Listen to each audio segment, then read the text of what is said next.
Bonjour, bonjour. Bienvenue sur le média sonvideo.com pour une vidéo, un vlog tout à fait exceptionnel. Je pèse mes mots. Exceptionnel, on va parler d'automobile, on va parler de Los Angeles, on va parler d'un musée. Et pour parler d'automobile, il n'y a qu'une seule personne qui est capable de le faire. Mais il n'y en a qu'une seule. C'est la seule qu'on connaît, ça tombe bien. Coucou. Hello. Hello à tous, salut mon pépé. Ça va hein? Ah bah oui, ça va. Alors dis-moi, surtout ici. Où sommes-nous? Alors, nous sommes au cœur de Los Angeles et nous sommes devant le Petersen Automotive Museum, c'est-à-dire l'un des plus beaux musées automobiles des États-Unis et encore plus de Los Angeles. Et il paraît qu'on a de la chance en plus. On a de la chance parce que vous allez le voir, il y a quelques expositions là qui normalement auraient dû être arrêtées et qui sont encore là et qui sont absolument magnifiques. Vous allez vous régaler. Oui, surtout qu'on va avoir des explications parce que c'est pas avec moi que vous les aurez, ça sera justement avec Cyril qui s'y connaît et c'est lui qui va être le guide in light, qui va être monsieur loyal dans quelques instants. Donc on va commencer, là je le laisse comme ça, dans Los Angeles.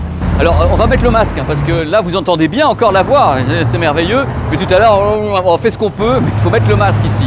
Donc c'est parti, accrochez-vous, vous allez voir des trucs de folie parce que vraiment, j'ai fait un petit tour avant hein, et tout, hein, c'est bluffant et Cyril est bluffant aussi. Allez, let's go.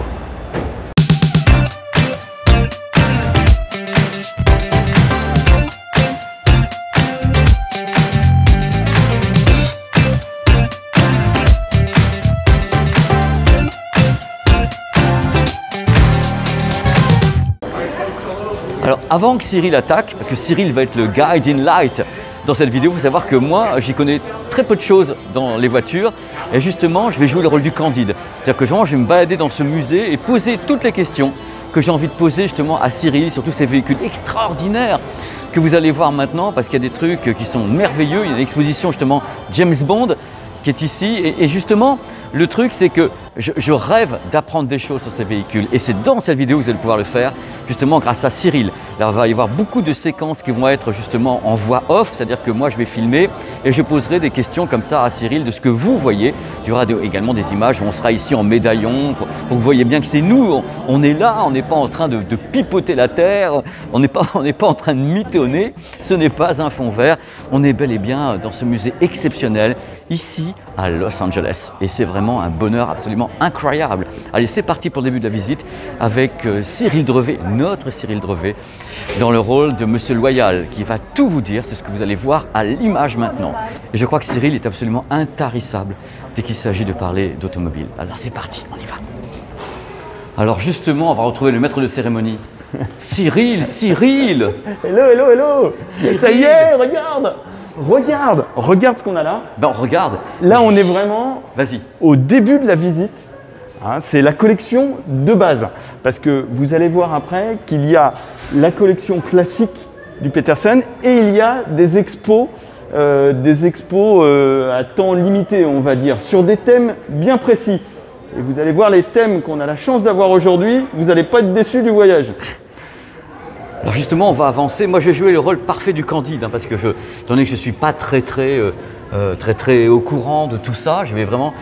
voilà, alors moi je vois des voitures magnifiques. Cyril, alors ce véhicule, c'est un véhicule que tu connais, je trouve absolument magnifique, mais c'est quoi exactement ça mon Cyril? Ça c'est une Duesenberg, c'est vraiment la voiture iconique, mythique des années 30 aux États-Unis. C'était la voiture des stars. Toutes les stars d'Hollywood, les premières stars d'Hollywood, elles roulaient en Duesenberg. Et ça, c'est vraiment la collection de base du Petersen. Il faut savoir qu'il y a, en gros, dans la collection Petersen, une centaine de voitures.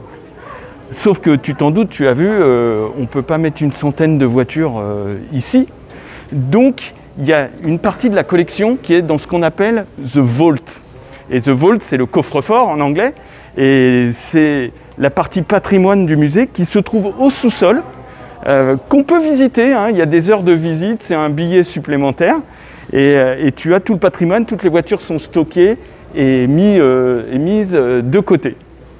Mais il y a un truc que je trouve sidérant, Cyril, c'est qu'en regardant ces véhicules, je ne sais pas quel est le travail qui a été fait dessus, mais j'ai l'impression qu'avec son œuvre, il n'y a pas une éraflure, il y a quoi? Mais c'est un travail de délire. Alors ça, c'est vraiment le vintage à l'américaine.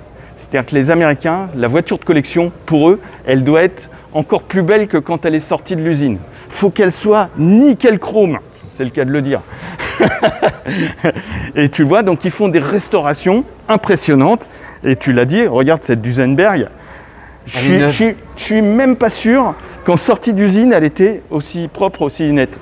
Tu vois. C'est merveilleusement beau. Franchement, c'est sublime. Sublime.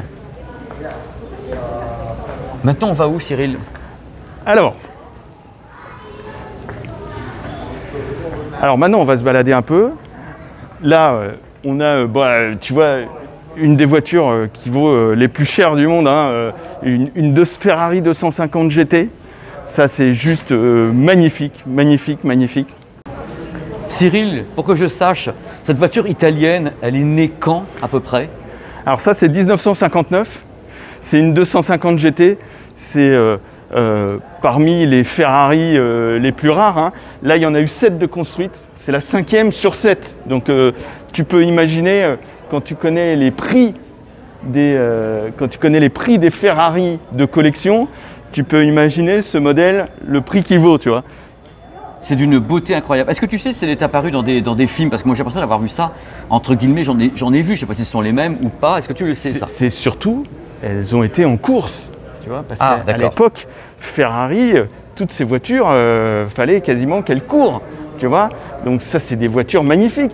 C'est de là qu'est né un peu le nom de GT, de Gran Turismo, parce que c'était des voitures qui permettaient d'aller par la route au circuit.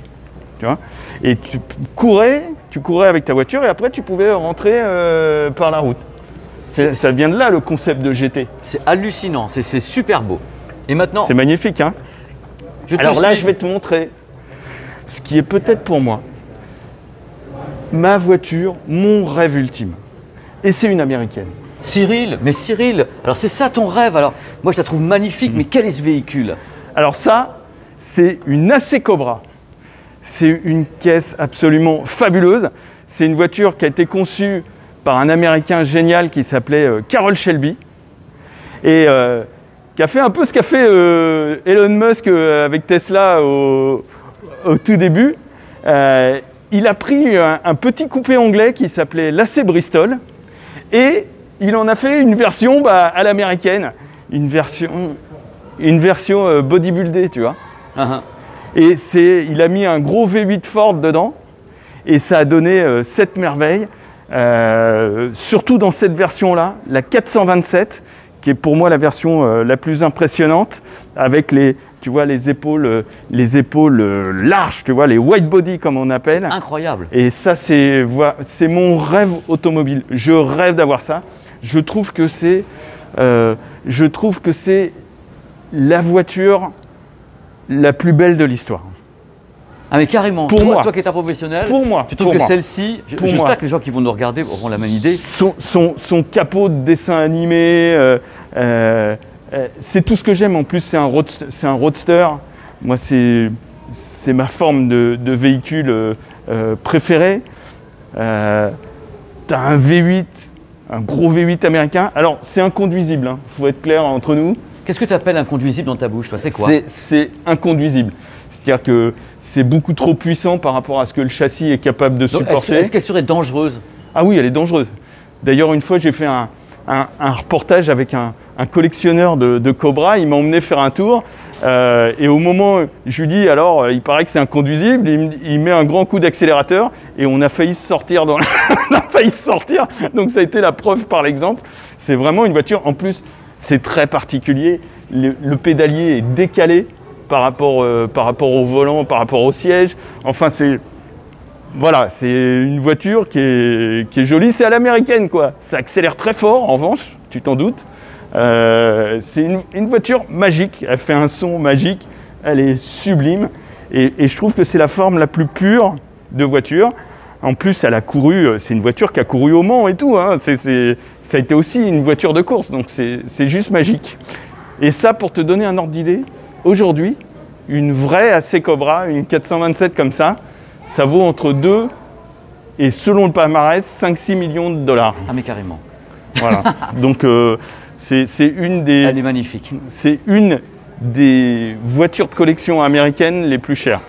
Regardez cette vision de Cyril avec tous ses véhicules. Regardez un petit peu comme c'est beau. On reviendra à toi dans quelques secondes. Regardez, regardez, regardez. C'est magique, déjà, hein. C'est pour vous demander de rester avec nous. Restez avec nous parce que revoici justement Cyril.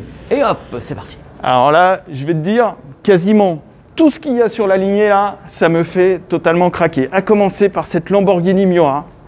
La première Lamborghini vraiment iconique, hein. C'est pas la première Lamborghini, hein, mais c'est la première qui a vraiment marqué les esprits et surtout qui a vraiment commencé à concurrencer Ferrari.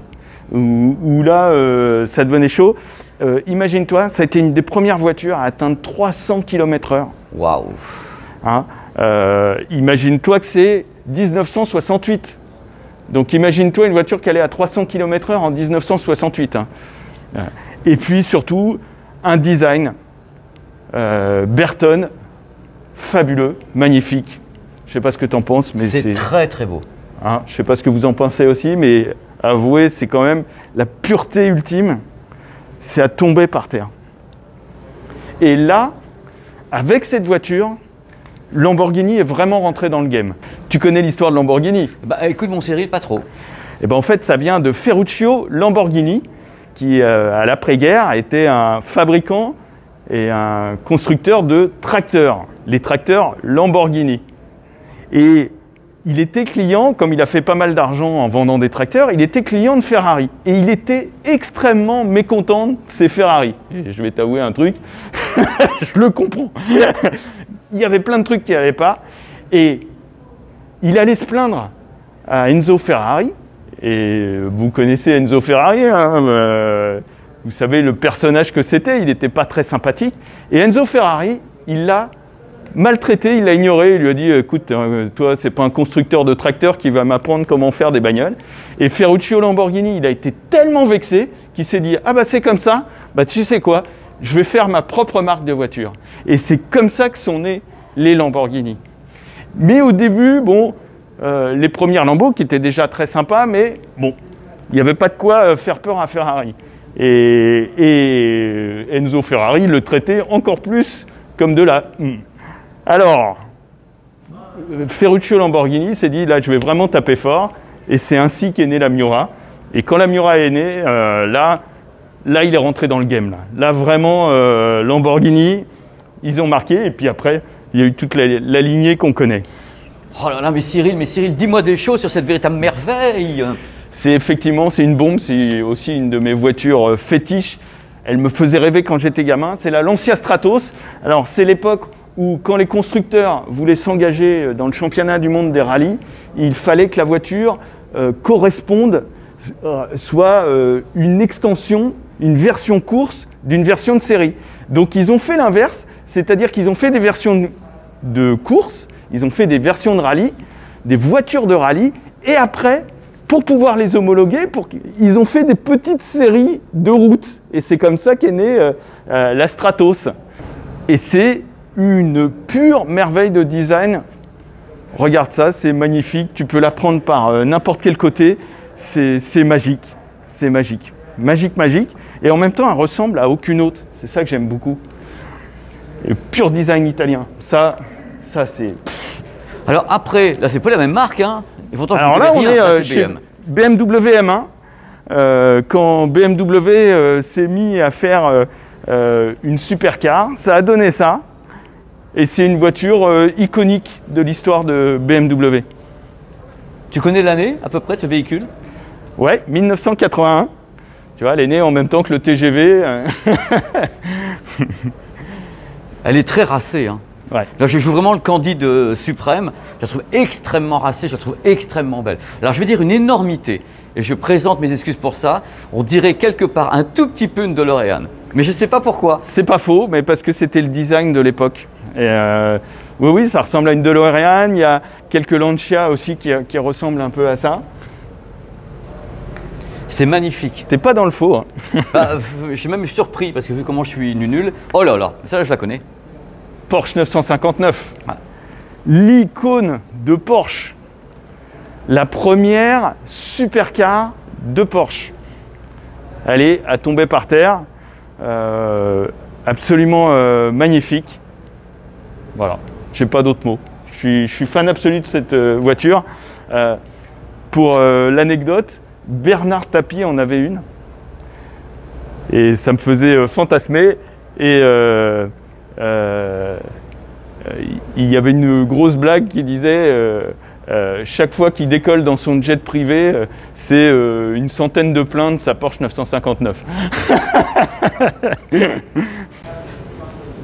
Oh là là, mais c'est magnifique. Ça, c'est une des voitures qui m'a le plus fait fantasmer aussi. Alors tu vas dire, à force, bah dis donc, il y a beaucoup de voitures qui t'ont fait fantasmer quand tu étais gamin. Mais oui, parce qu'à cette époque-là, c'était les années 80, c'était une époque complètement dingo. C'est la Vector Twin. Cette voiture est un véritable mythe.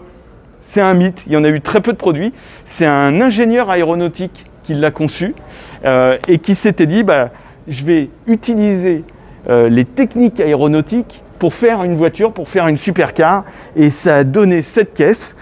Et elle est absolument magique encore aujourd'hui. J'ai beaucoup d'émotions et la voir en vrai, je t'avouerai que c'est que la deuxième fois dans ma vie que j'en vois une en vrai. La première fois, c'était à Goodwood. C'est très très rare d'en voir. Elle est absolument magnifique. Tu as vu, on dirait un vaisseau spatial. C'est incroyable. Moi, franchement, tu vois Cyril, je t'avoue que je ne la connaissais pas celle-ci. Et j'avoue qu'elle est extrêmement impressionnante. Elle est déjà parfaitement futuriste. Et tu vas me donner son année parce qu'en plus, c'est quelque chose qui, à mon avis… 93. Hein. En 93, et il y avait cette idée… Alors, je vais encore dire une bêtise, je suis là pour jouer le candide. Il y a cette idée toujours de ces véhicules de ces années-là avec K2000 et autres. C'était ces idées d'avoir ce type de véhicule absolument futuriste avec une grande plongée à l'avant. T'as vu ça? C'est dingue. Mais regardez le design. Et à l'époque, c'était la voiture de production la plus rapide au monde. One more thing. Oui, je te disais, c'est la voiture la plus rapide de l'époque. Imagine-toi, 1993, hein, elle faisait 380 km/h. Je vais te dire, même aujourd'hui, à part la Bugatti et quelques très rares modèles, personne n'atteint cette vitesse-là. C'était complètement dingo. Cyril, qu'est-ce donc? Honda NSX, ça devrait te plaire ça. Ça, moi qui suis un fan de Honda, je vais te dire à fond. Parce que c'est l'icône de Honda. Alors là, tu vois d'ailleurs, c'est intéressant parce qu'elle n'a pas le logo Honda. C'est Acura ça. C'est le logo Acura, qui est le label luxe de Honda ici aux États-Unis. Ça n'existe qu'aux États-Unis. Je ne sais pas pourquoi ils ont fait ça, parce que c'est un peu… Et elle est surtout mythique parce que cette voiture, c'était l'époque où Ayrton Senna courait avec un moteur Honda et c'est lui qui l'a développé. Enfin, il l'a développé. Il a aidé au développement de cette voiture. C'est lui qui l'a testé en piste, qui a testé les prototypes pour leur dire, bah voilà, elle est un peu trop comme ça, je préférerais qu'elle soit comme ça, il faudrait mettre un peu plus de ça. Donc c'est une voiture qui a un peu l'ADN d'Ayrton Senna dedans. Donc bah, tu t'en doutes, du coup, c'est une voiture absolument mythique. Et en plus, elle est magique.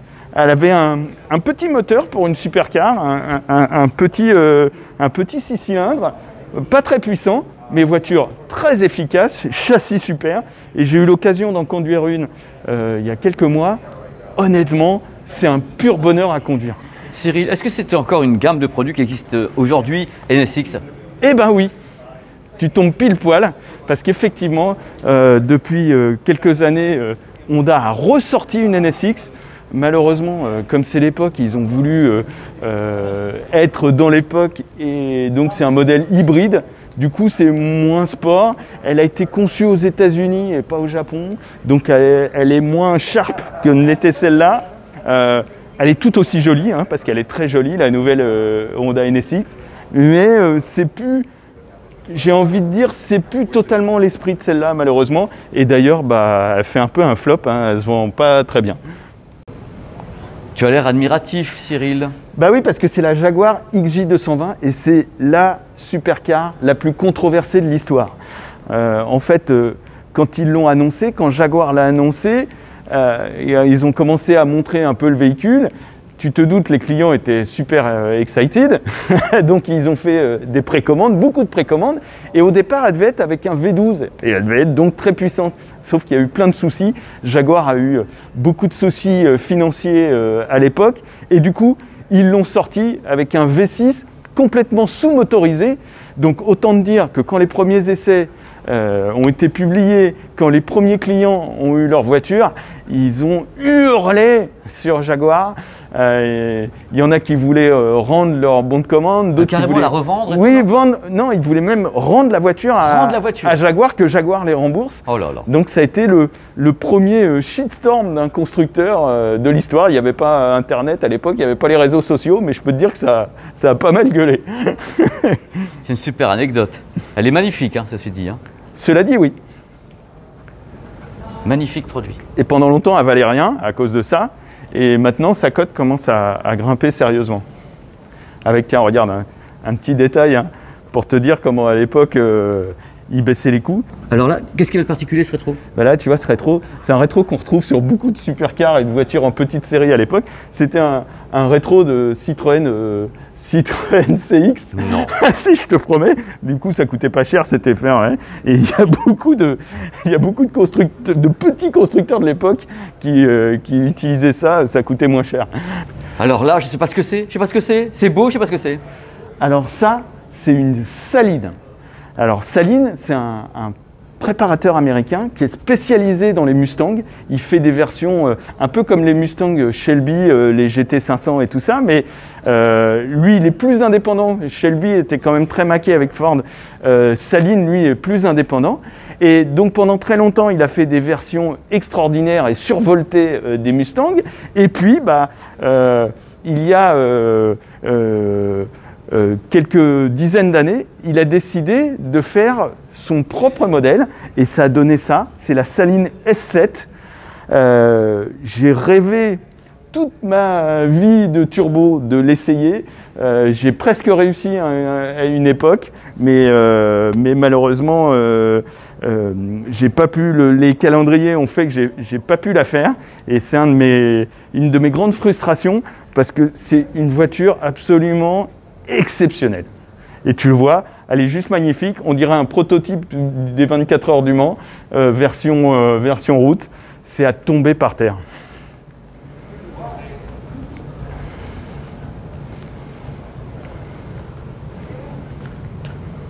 Ah mais là pour moi ça c'est Gotham City, c'est Batman ça.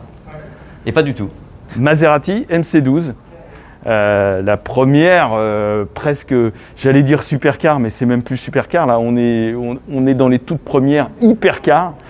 C'est juste magnifique.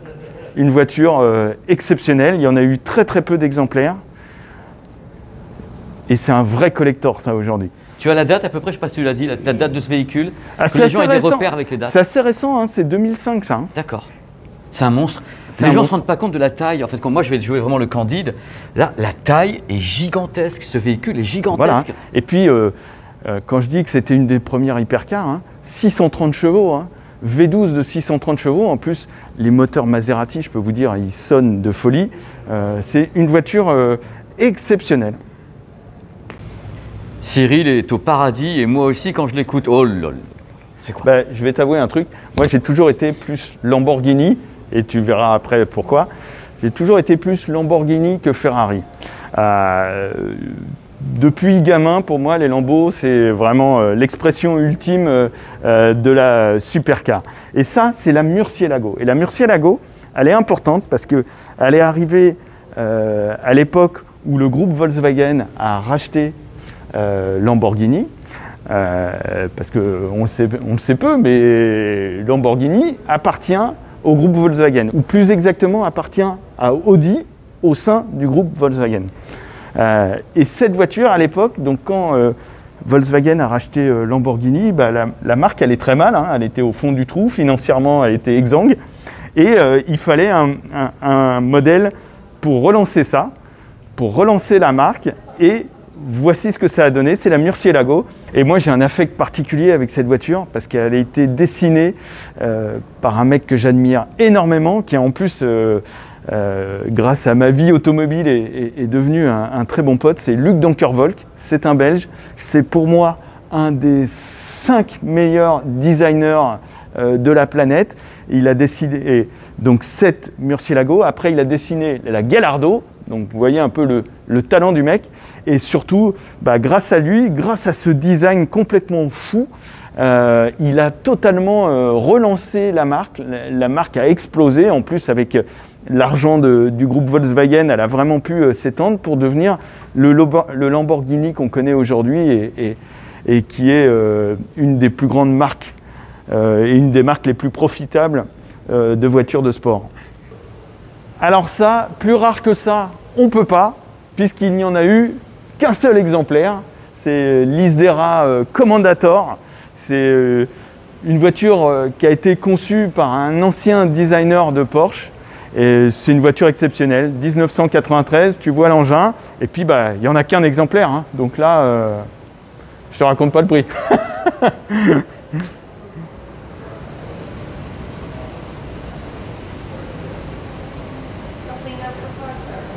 Cyril, ça, je n'avais jamais vu de ma vie. Et pourtant, c'est une voiture qui a été produite à un certain nombre d'exemplaires. Hein. C'est une voiture que j'adore. C'est la Spyker C8, là en version la violette. C'était une voiture produite par un petit constructeur hollandais. C'est rare, ça ne court pas les rues. Et qui avait en tête, au début des années 2000, de faire ce que fait un peu Pagani aujourd'hui, de faire des supercars à la finition extrême. Il voulait que la finition soit magnifique. Et puis, il tirait ses origines de l'aéronautique. C'est pour ça que c'est une hélice, le logo de la marque. Donc, il y a une très forte inspiration aéronautique. Et ça a donné cette voiture qui est magnifique. J'adorais. Et de la voir ici, ça me rappelle justement, tu vois, j'avais complètement zappé que la marque, elle a disparu, hein, malheureusement. Hein, elle n'a pas supporté d'arriver jusqu'à aujourd'hui. Et c'est malheureux. C'est malheureux parce que tu le vois, c'était des voitures absolument exceptionnelles avec un look très particulier. J'aime beaucoup. Et puis, tu vas me dire, toi qui aimes bien savoir si elles ont été dans des films, eh bien, celle-là, elle a été une des stars d'un film que tu connais. C'est Basic Instinct 2. Non, que j'ai pas vu. Que tu n'as pas vu, c'est pas possible. Le 1, je me suis arrêté là. Oui, alors le 2, il n'est pas aussi bien que le 1. Et il est dedans. Mais voilà. Et alors, tu me dis Basic Instinct, est-ce que c'est Sharon Stone qui était dedans? Mais oui, c'est elle qui l'a conduisait. Il y a une scène magnifique avec elle au volant de ça. T'imagines Sharon Stone au volant de ça? Moi, je signe pour 30 ans là. Elle aussi, elle est contente. Non, mais c'est une voiture magnifique. Merci Cyril en tout cas pour tout ça parce que je suis vraiment le béotien moyen et quand je vois tout ça, j'ai les yeux absolument écarquillés. Mouah. Oh là là. Je fais oh là là parce qu'à chaque fois, j'ai le même effet d'étonnement, Cyril. Et tu peux. Ça, c'est la Ferrari qui, moi, m'a le plus marqué en essai. C'est celle que j'ai essayée qui m'a le plus scotché. Je suis fan absolu. C'est peut-être ma Ferrari préférée même d'ailleurs. Le design me rend hystérique.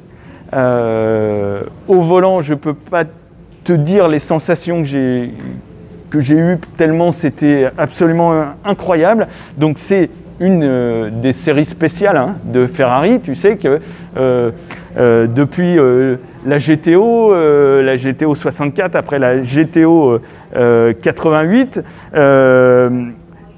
Ferrari a fait ses séries limitées, séries spéciales. Et donc l'Enzo est arrivé après. Et c'est une voiture absolument incroyable. Incroyable. Pour te dire, quand je l'avais essayé, j'étais ressorti et je leur avais dit à Ferrari, je ne sais pas pourquoi vous avez mis une graduation sur le compteur de vitesse entre 0 et 250, parce que de toute façon, dès qu'on met 1, 2, on est à 250, donc ça ne sert à rien. Dès que tu pars du moins de feu rouge, tu es tout de suite à 250. C'est un truc de fou. C'est une voiture exceptionnelle. La première qui s'est vraiment inspirée de la Scuderia Ferrari au niveau de l'aéro. Donc autant te dire qu'elle est collée à la piste. Hein. Tu peux autant rouler avec sur circuit que sur route. Il n'y a aucun problème. Et elle est magique. Je ne sais pas ce que vous en pensez. Je ne sais pas ce que tu en penses, toi, mon pépé. Allez, mais moi qui elle suis est devant, sublime. parce qu'il y a quand même un truc de fou, c'est que là, on montre des images filmées avec un smartphone, avec toi, avec moi. Mais là, devant, moi, je suis bouche bée, quoi. C'est superbe. C'est super. Et l'état du véhicule ici dans le bus. Et tu noteras que c'est une voiture de 2004 et elle fait vraiment pas vieillotte, elle fait vraiment pas passée, elle est extrêmement actuelle, quoi. Tu la vois dans la rue là, tu te dis pas que c'est une voiture qui a 16 ans, quoi. Bon, j'espère que ça vous plaît, parce que là on donne tout, hein. On donne tout avec Cyril qui donne tout et qui donne tout. Alors vous allez voir, c'est tout blanc devant, on dirait une soucoupe volante. Donc c'est dans quelques instants et Cyril va nous en parler. Et ça résonne ici, c'est merveilleux cet endroit. Alors je pense que si je suis devenu essayeur automobile aujourd'hui, eh ben, cette voiture y est pour beaucoup. Lamborghini Countach LP 5000 Quattro Valvole. C'est important, c'est nom à rallonge, mais c'est le nom de ce modèle spécifique. Et quand j'étais gamin, je passais mes heures de cours à la dessiner sur mes cahiers. Vous ne pouvez pas savoir le nombre de cahiers que j'ai couverts de dessins de cette voiture. Donc c'est la deuxième supercar après la Miura. Elle a succédé à la Miura qu'on a vue tout à l'heure. Et c'est un vaisseau spatial. Elle a été dessinée par un designer italien qui était un pur génie à l'époque et qui lui a donné ce look absolument incroyable. C'est un vaisseau spatial, c'est magnifique, ça a été la première vraie supercar pour moi. Et elle exprimait toute la folie, toute la différence de Lamborghini qu'on retrouve encore aujourd'hui, hein. D'ailleurs, c'est marrant parce que ils viennent d'en sortir une version néo-rétro, hybride hélas, mais une version néo-rétro qui est sortie il y a quelques mois, qui a été présentée il y a quelques mois et qui reprend un peu le style. Et je rêvais, gamin, de exactement cette voiture comme elle est là. Blanche, avec l'aileron, parce que l'aileron était une option. Alors pour vous dire, hein, à l'époque, l'option aileron, le prix, c'était le prix d'une Twingo. Rien que l'aileron.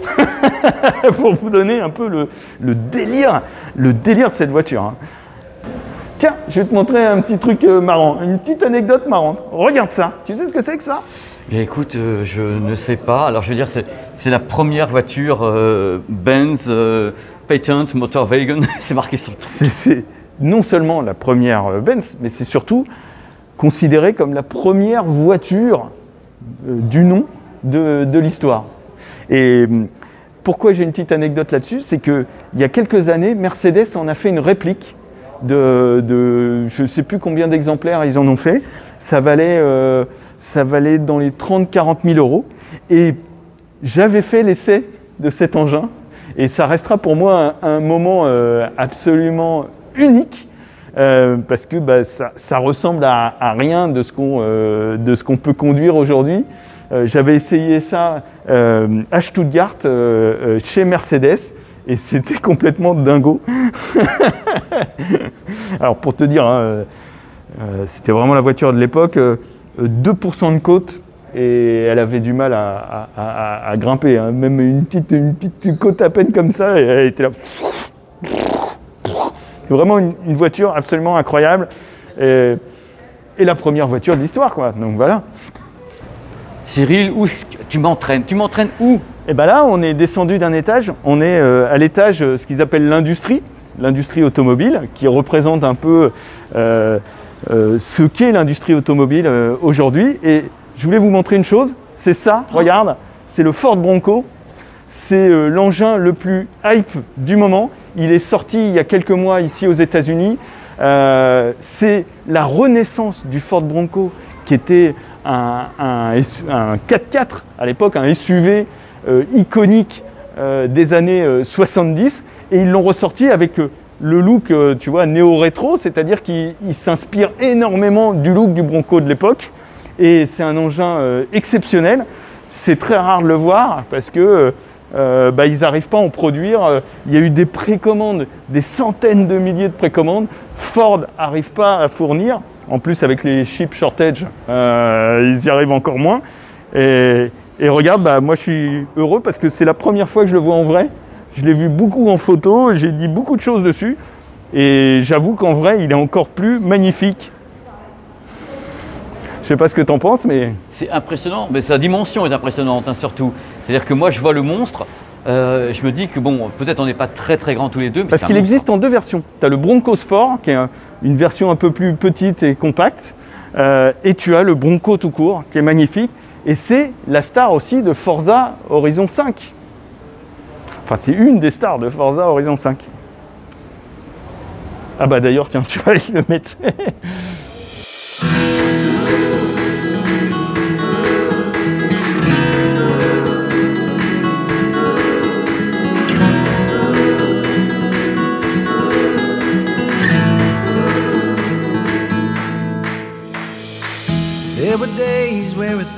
Alors ça c'est hyper intéressant et c'est un signe des temps, hein, que ce soit en display ici.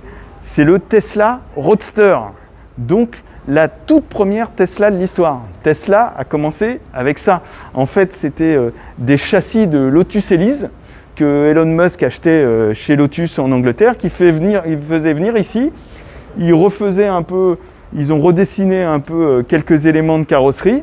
Et puis surtout, bah, ils enlevaient le moteur, ou plus exactement, ils commandaient la coque nue, et puis dedans, ils rajoutaient leur pack de batterie, leur contrôleur de batterie, et ça a été la première supercar électrique de l'histoire.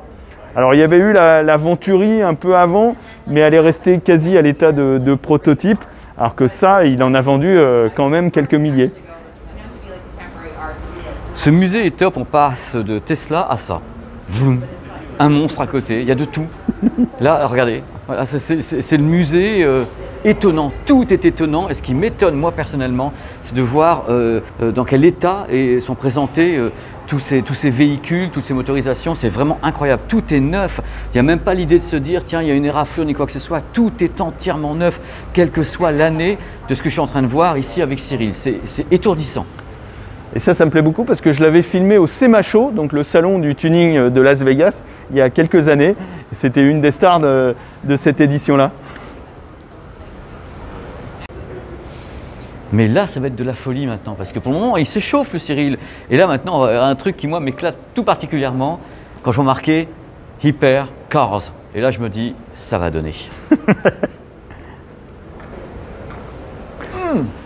Alors là, on est dans l'une des deux grosses expositions temporaires du musée actuel.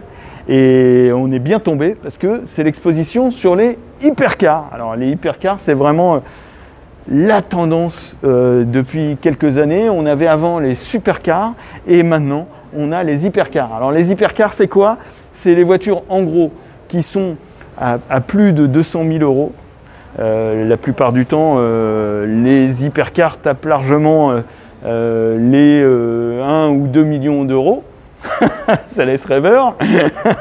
C'est des voitures qui, en règle générale, évidemment, roulent à plus, là, c'est Batman, là, à plus de 300 km/h. Oui, alors celle-là, elle est, mais ça, je sais pas ce que c'est, mais attends, elle est vraiment exceptionnelle. Je t'arrête pour ça. C'est la Devel 16. C'est une voiture de fou.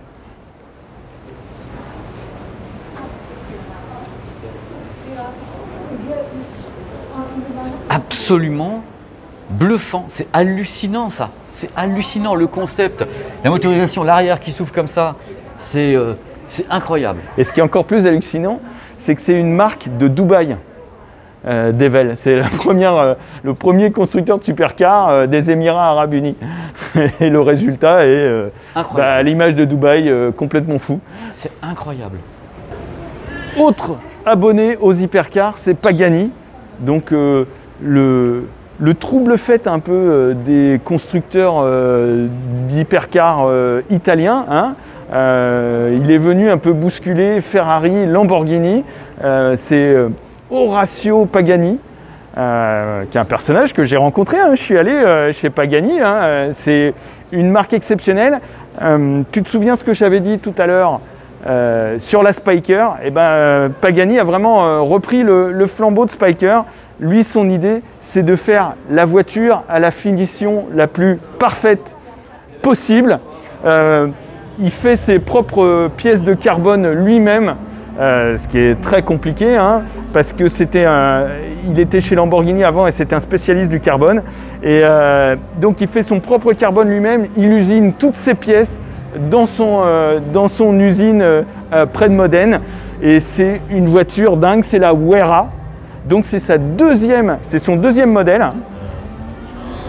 Il y avait eu la Zonda avant que j'adorais le design. J'aime un peu moins le design de la Wera, mais elle est quand même absolument dingue, hein. Ça, c'est des voitures à 2 millions d'euros, hein.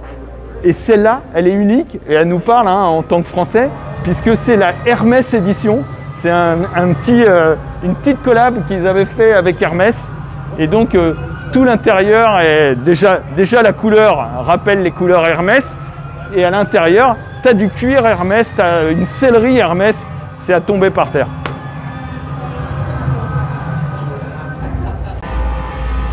Je fais de la vitesse parce qu'avec toi, il en faut, hein. Et de la vitesse, on va en parler. Parce que voici la voiture la plus rapide au monde des voitures de production. C'est la NC Venom. Donc là aussi, NC, c'était un petit préparateur américain qui a commencé à faire ses propres modèles. La Venom est évidemment la plus folle. Et accroche-toi, donc très récemment, hein, cette voiture a atteint sur route, hein, pas sur circuit, hein, sur route, parce que de toute façon, il n'y a aucun circuit qui l'aurait permis. Elle a atteint 500 km/h. Sans décoller. Sans décoller. On entend d'ailleurs, Ouais, voilà. elle est passée. Alors ça, c'est une voiture dont vous avez peut-être entendu parler, c'est la Rimac. Donc c'est une voiture croate. Et c'est surtout une hypercar 100% électrique. C'est la première hypercar 100% électrique.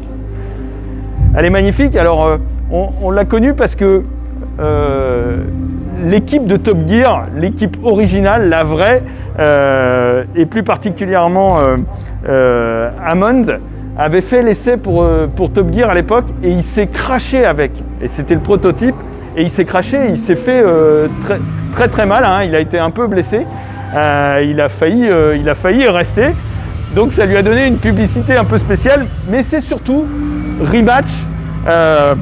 C'est surtout incroyable qu'un petit constructeur croate, imaginez bien ça, a réussi à devenir un des kings de l'électrique parce que c'est vraiment une référence en termes de supercar électrique.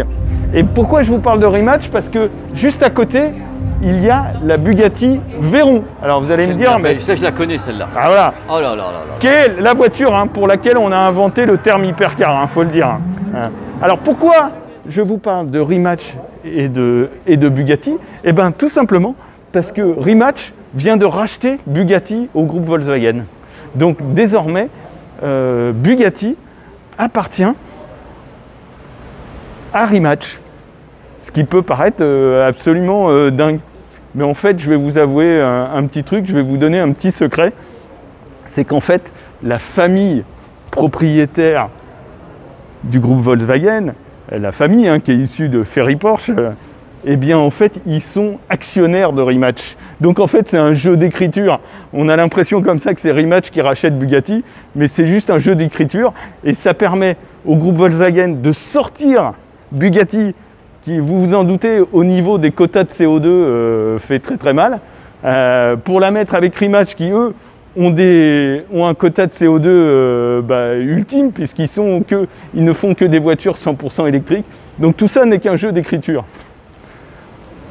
Ça, sincèrement, c'est un de mes véhicules favoris. De tout ce qu'on a vu depuis le début, je trouve que ce véhicule est juste bluffant. J'aime beaucoup ce véhicule, franchement. Et je vais t'avouer un truc, mon pépé, c'est que moi, je préfère celle-là, la Veyron, à la nouvelle, la Chiron. Je préfère le design de celui-là, de celle-là. Je trouve qu'elle est plus élégante, et elle fait vraiment Bugatti à fond. Elle est magnifique, sublime. J'ai eu l'occasion de rouler dedans, c'est juste stratosphérique, hein, parce que c'est la première voiture qui a fait 1000 chevaux quand même, hein, la Chiron, hein, faut pas l'oublier.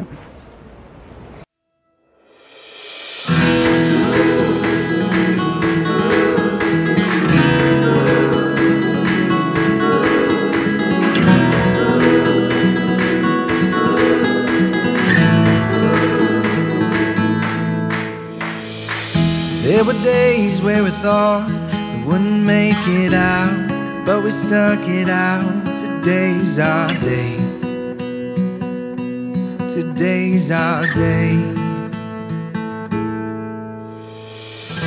There were nights we would Messieurs, fight. dames, voici peut-être la séquence que j'attends le plus dans cette vidéo parce que je suis un fan de James Bond. Et voici donc l'exposition James Bond. Et je crois que Cyril va nous dire dans quelques instants qu'ils ont réussi à mettre ici, dans ce musée, les principaux, j'allais dire, objets motorisés qui sont dans les James Bond. N'est-ce pas, Cyril? Je dois t'avouer que moi aussi, je suis D'Artagnan, un c'est plutôt, non? fan, ouais, un fan absolu de James Bond. Et particulièrement des derniers avec Daniel Craig. Pour moi, Daniel Craig, c'est un dieu vivant. Et on a énormément de chance parce que, regarde, Bond in Motion, c'est la deuxième exposition temporaire du Petersen en ce moment. Et on a de la chance parce que, normalement, elle aurait dû être terminée il y a déjà quelques semaines. Et je pense que, à cause, ou là pour le coup grâce à la pandémie et surtout au fait que le James Bond a été reporté, eh ben, on a de la chance, l'exposition est encore là. Et là, vous allez voir, tu vas voir mon pépé, c'est absolument magique. Magique. Venez avec moi, on va commencer, Eh ben, j'allais dire que c'était celle-là. par Moi, Sa c'était Majesté tout la Bond. Reine. C'est la Queen. C'est la DB5. La DB5 qui est arrivée avec Goldfinger et qui est absolument magique avec tous les gadgets qu'on connaissait, hein, les petits canons devant, le pare-balles derrière, le siège éjectable. Alors là, je vois que c'est une DB5 classique. C'est dommage parce que Aston Martin a ressorti l'année dernière ce qu'ils appellent la DB5 Continuation. Ils ont fait une série, je crois, de 25 exemplaires où ils ont repris exactement la DB5. Ils ont refait la DB5 comme celle-là, mais avec les gadgets dedans. C'est dingue de se dire que ce soit le constructeur lui-même qui ait fait ça. Ça s'appelle la DB5 Continuation. C'est absolument magnifique et ça valait 2 millions de dollars. Donc bon, les gadgets coûtent cher. C'est quand même une séquence mythique des James Bond, cette image. Et voici le véhicule. C'est l'autre voiture iconique de James Bond, hein, la Lotus Esprit S1 de L'espion qui m'aimait. Alors, outre le fait que le film est juste magique, hein, c'est un des meilleurs Bond, je ne sais pas ce que tu en penses, tu es d'accord? J'adore. C'est avec Barbara Bach qui est juste sublimissime, la musique qui a tombé par terre, tout est béton dans ce Bond. Et puis, il y a cette Lotus Esprit avec cette scène incroyable où elle se transforme en sous-marin. Et la voilà, elle est exactement comme dans le film, c'est juste magique.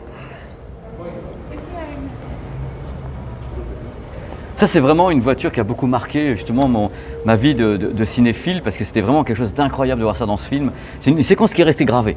Avec resté gravé. Quand il ressort sur la plage, Là, oui, voilà. le poisson, quand il ouvre la fenêtre Ouais. et qui jette le poisson sur la plage, c'est juste magique. C'est juste magique, c'est du pur Bond. Mais non. Mais si, la James Bond car qui nous a marqué, nous surtout français, c'est la 2 chevaux de Rien que pour vos yeux. Qui était magique, avec une séquence de cascade absolument incroyable pour une 2 chevaux. Impensable même. On Impensable. avait été dans l'impensable avec une 2 chevaux, avec la Dodoche. Il paraît, Cyril, qu'il y a une édition limitée de cette 2 chevaux. Et oui, c'est ça qui rajoute encore à la légende de cette voiture, c'est que Citroën à l'époque a eu l'intelligence de faire une série limitée dédiée au film qui reprend exactement donc cette 2 chevaux jaune, et ils ont mis voilà, des autocollants qui reproduisaient les impacts de balles comme celle du film, avec un petit logo 007. Et je peux vous dire que ceux qui aujourd'hui ont cette série spéciale dans un état impeccable, elle vaut aujourd'hui beaucoup d'argent. Autre James Bond car mythique, cette Aston Martin V8, vous l'avez reconnue, elle était dans The Living Daylight, Tuer n'est pas joué. Une scène incroyable sur un lac glacé. C'est pour ça qu'il y a ces pieds de luge, on va dire, qui sortaient de la voiture. Et avec au volant Timothy Dalton. Alors bon, je vous avoue, moi c'est très loin d'être mon Bond préféré, voire même j'ai pas du tout aimé Timothy Dalton. Ce film n'est pas un des plus grands James Bond, mais bon, cette voiture a quand même marqué les esprits parce que cette scène était quand même incroyable.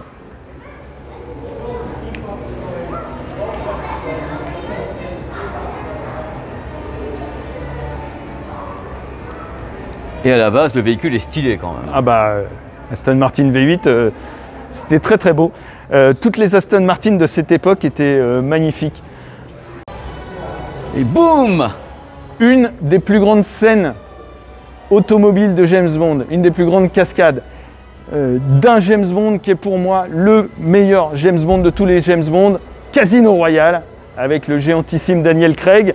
Et cette scène qui est directement tirée des bouquins. Hein. C'est pour ça d'ailleurs que Casino Royale est pour moi le Bond ultime, parce qu'il reprend exactement le bouquin de l'époque de Ian Fleming.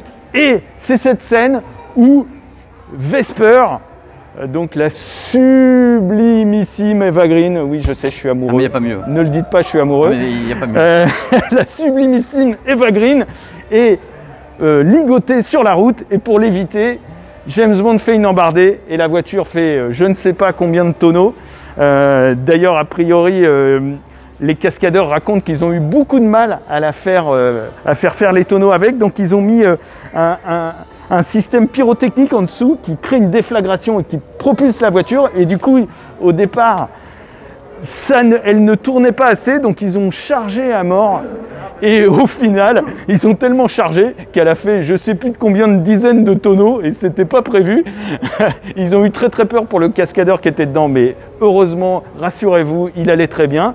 Et ça a donné cette scène absolument sublime de nuit, avec un éclairage incroyable. Et cette voiture qui fait ses embardées, c'est magique. Et on finit par ce qui est, pour moi, la plus belle scène de poursuite automobile, non pas des James Bond, mais de l'histoire du cinéma. C'est l'intro de Quantum of Solace. Alors, Quantum of Solace, c'est quasiment un de mes Bonds préférés. Je sais, ça vous paraît bizarre parce que c'est un film qui est totalement décrié.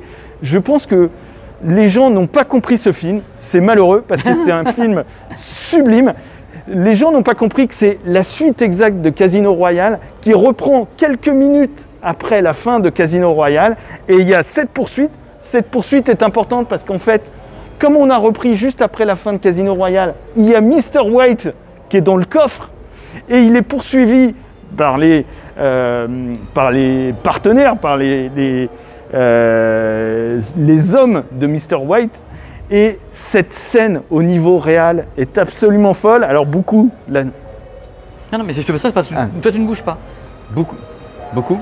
Alors cette scène au niveau réel est incroyable, sublimissime. Alors il y en a beaucoup qui trouvent que ça bouge trop, que c'est trop hystérique. Mais moi je trouve que c'est justement ce qui en fait une scène extrêmement moderne, fabuleuse. J'ai jamais vu une poursuite filmée comme ça. C'est totalement dingue. Et il y a voilà, la voiture du film qui a servi aux cascades, avec cette fameuse scène où la porte se fait arracher par un camion, si je crois bien me souvenir, qui vient en sens inverse. C'est dingo total. Donc je suis content qu'on finisse par ça parce que c'est vraiment pour moi une voiture iconique, une scène iconique et un film iconique. Et croyez-moi, regardez ce film sans a priori, regardez-le plusieurs fois et vous allez voir que Quantum of Solace est vraiment un magnifique Bond. Ça sent la fin. Hein. Et oui. Ça sent la fin. Hein. Ça sent la sortie. Ça sent... On part avec une bagnole. Ça sent la sortie. Merci, j'espère que les gens qui nous regardent ont apprécié parce que ça a été formidable de le vivre en vrai. Moi qui connais absolument rien du tout, grâce à toi, j'ai appris des tas de choses. Ah bah écoute, ça me fait plaisir. J'espère que vous aussi, vous avez appris plein de choses. Et surtout, n'hésitez pas à venir au Peterson Museum. Vous l'avez vu, c'est magnifique. En plus là, il y a eu des expos, mais qui sont temporaires. Donc si vous revenez plus tard, peut-être vous aurez d'autres expos, d'autres surprises. Donc n'hésitez pas, c'est magique. Et puis moi, j'ai adoré vous faire visiter ça avec notre pépé national. Qui connaît rien. Et c'est ça qui était beau. Parce que j'étais là, oh là là, c'est beau. Vraiment, et merci d'avoir apporté toute ta science à cette vidéo qu'on avait bien besoin. Si ça avait été moi qui avais fait ça, c'était la catastrophe. Alors à bientôt. À bientôt. Et dis donc pépé, On prend l'hélico là pour... Non, non, bah si, non, non, avec les bouchons non, qu'il y a dans non, Los Angeles, non, on sera non, nickel. Non, moi je veux prendre ça. Oh. Je veux prendre ça. Ah aussi, c'est une autre technique. Je veux prendre celui-là, moi. Ça, c'est bien, ça. Allez, ciao et à très vite sur le média YouTube, sansvideo.com pour d'autres vibrations extraordinaires. Allez, il est content, hein? Puis moi aussi. Allez, ciao.